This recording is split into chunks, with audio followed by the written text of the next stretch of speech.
আপুনি মোৰ মুখখনলৈ চাই কি ভাবিছে? মই কিবা অশ্লীল কথা ক'বলৈ ওলাইছোঁ?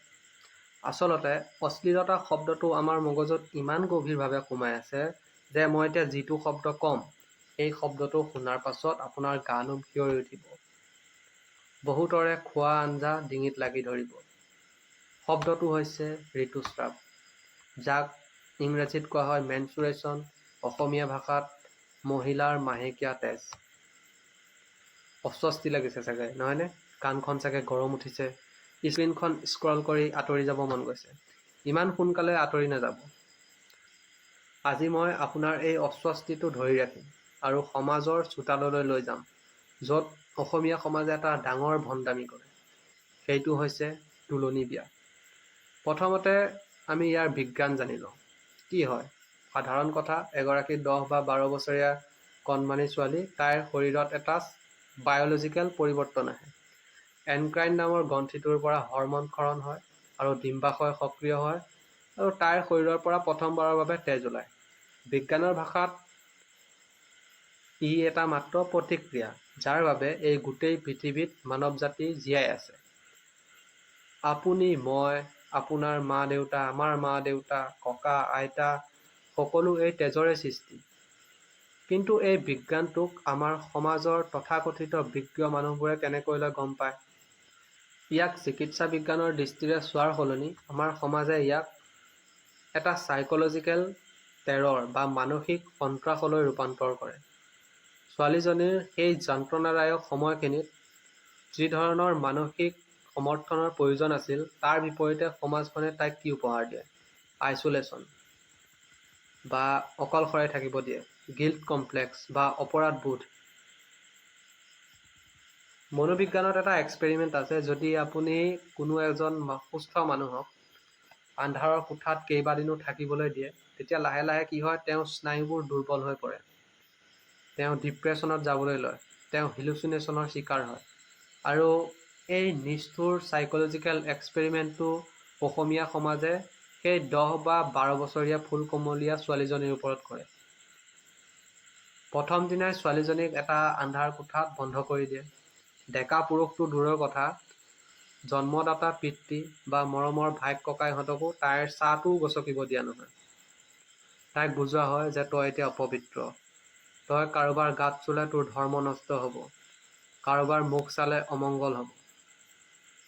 আপুনি ভাবি চাইছেনে, সেই 4 দিন বা 7 দিনত সেই সৰু ছোৱালীজনীৰ কোমল মগজুটোত কি পাৰ্শ্বক্ৰিয়া হয়? তাই ভাবিবলৈ বাধ্য হয় যে তাই কিবা এটা ডাঙৰ অপৰাধ কৰিলে। তাইৰ শৰীৰটো কিবা এটা পাপৰ আকৰ। বিজ্ঞানৰ ভাষাত ইয়াক কোৱা হয় ছিষ্টেমেটিক ট্ৰমেটাইজেশ্যন। ধৰ্মৰ নামত শিশুৰ ওপৰত কৰা মানসিক অত্যাচাৰ। কিন্তু আটাইতকৈ ডাঙৰ ধেমালিটো হ'ল, বা আটাইতকৈ ডাঙৰ কৌতুকটো হ'ল, 4 দিন বা 7 দিনৰ পাছত ক্লেনলিনেছ হয়। পবিত্ৰতাৰ ভণ্ডামি, ক্লেনলিনেছ পেৰাডক্স। ছোৱালীজনী 1 ঘণ্টা আগলৈকে ইমানেই অপবিত্ৰ আছিল যে তাইৰ ছাঁটো চুলেও পাপ হৈছিল। কিন্তু 7 দিনৰ দিনা ৰাতিপুৱাই পেহী মাহীহঁতে তাইক চোতাললৈ উলিয়াই আনে, দুটোপালমান হালধি লগাই দিয়ে, কলগছৰ গুৰিত 4 টেকেলি পানী ঢালি দিয়ে। তাৰপাছত কি? তাৰপাছত বাছ মেজিক। 1 ছেকেণ্ডতে গোটেই অপবিত্ৰতা নাইকিয়া হৈ যায়। এতিয়া ছোৱালীজনী 100% পবিত্ৰ, গংগা জলৰ দৰে পবিত্ৰ। কি অদ্ভুত কথা! যিটো তেজক লৈ আপোনালোকে ইমান দেৰি লুকা-ভাকু খেলি আছিল, এতিয়া সেই অপবিত্ৰতা ইমান দুৰ্বল হৈ পৰিল যে 4 টেকেলি পানীত উটি গ'ল। তাৰ পাছত কি কৰে? তাৰ পাছত হয় কনজাম্পশ্যন আৰু কনজাম্পশ্যন, অৰ্থাৎ প্ৰদৰ্শনকামিতা।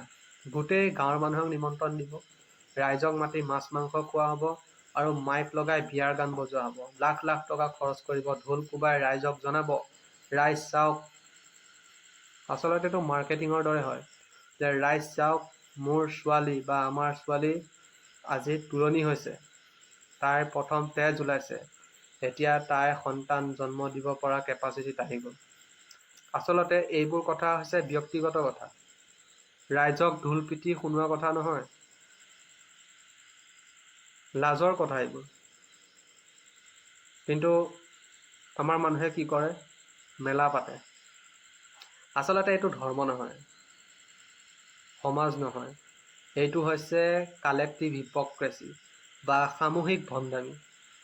যদি মাহেকীয়া তেজ ইমানেই অপবিত্ৰ, তেনেহ'লে কামাখ্যা দেৱীক কিয় পূজা কৰে? যদি মাহেকীয়া তেজ ইমানেই অপবিত্ৰ, তেতিয়াহ'লে অম্বুবাচীৰ সেই ৰঙা কাপোৰ মূৰত বান্ধিবলৈ কিয় উৎপাত কৰে?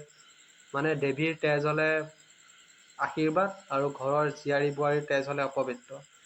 এয়া ধৰ্ম নহয়, এয়া হৈছে পুৰুষতান্ত্ৰিক সমাজখনে নাৰীৰ শৰীৰটোক নিয়ন্ত্ৰণ কৰিবলৈ সাজি লোৱা এটা অস্ত্ৰ, এটা ছাবকনচিয়াছ পাৱাৰ গেম।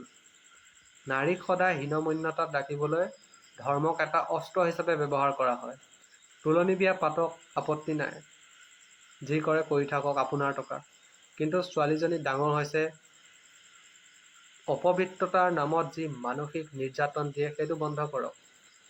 সেইটো বন্ধ কৰক আৰু তাইক আন্ধাৰৰ কোঠাত বন্দী কৰাৰ সলনি চেনিটেৰী পেড ব্যৱহাৰ কৰিব শিকাওক।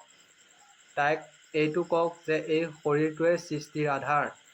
এতিয়া কি হ'ল? অস্বস্তি লাগিছে চাগে, মোৰ কথা শুনি খং উঠিছে চাগে যে ই আমাৰ পৰম্পৰা ধ্বংস কৰিবলৈ আছে, অপমান কৰিছে। যদি আপোনাৰ খং উঠিছে তেন্তে বুজি লওক, আপুনি এতিয়াও সেই পুৰণি আৱৰ্জনাৰ আন্ধাৰৰ কোঠাটোতে বন্দী হৈ আছে। আপোনাৰ চিন্তাৰ তুলনি বিয়া এতিয়াও হোৱাই নাই। আপোনাৰ মগজুটো এতিয়াও অপবিত্ৰ হৈ আছে। আৰু এই সমাজৰ ভণ্ড মৌনতা ভাঙিবলৈ মই এনেকৈয়ে কৈ যাম। বাকী সিদ্ধান্ত আপোনাৰ, আপুনি সাৰ পাব নে মৰাশৰ দৰে পৰি থাকিব। আজিৰ ভিডিঅ'টো ইমানেই। যদি চেনেলটো ছাবস্ক্ৰাইব কৰিব বিচাৰে, ছাবস্ক্ৰাইব কৰি দিব।